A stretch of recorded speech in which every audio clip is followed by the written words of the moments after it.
Pencemaran udara merupakan salah satu kerusakan lingkungan berupa penurunan kualitas udara karena masuknya unsur-unsur berbahaya ke dalam udara atau atmosfer bumi.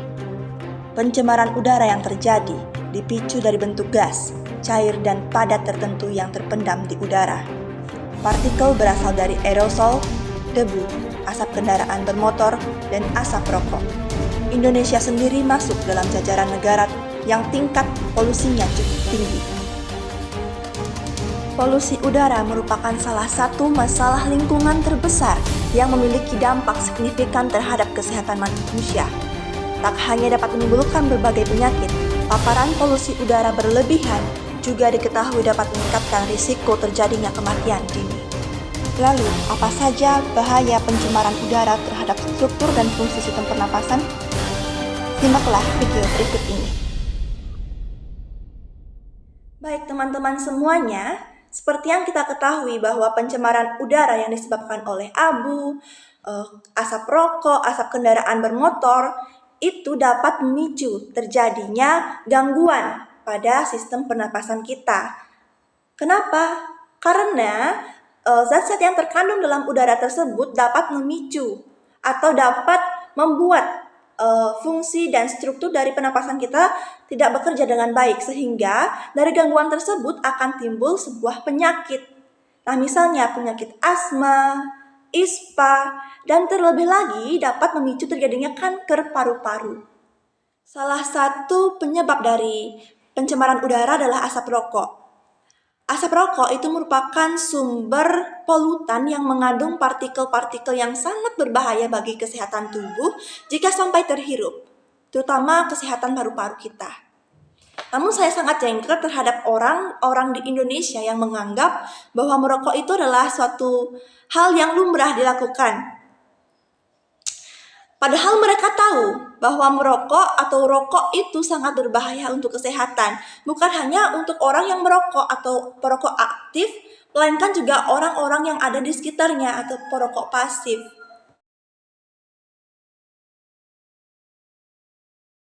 Efek dari perokok yang paling pertama itu akan merusak organ tubuh, yaitu paru-paru.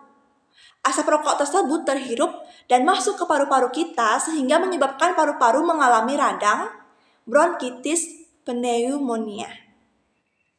Belum lagi bahaya dari zat nikotin yang menyebabkan kerusakan sel-sel dalam organ paru-paru yang bisa berakibat fatal, yaitu kanker paru-paru.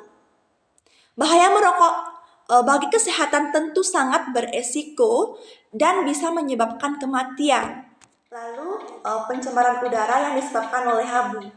Jika udara kita penuh abu, maka pernah nggak sih kalian ngerasa kalau udara kita penuh dengan abu, kita merasa kayak sesak napas ataukah sulit untuk bernapas karena merasa napas kita kotor gitu kan.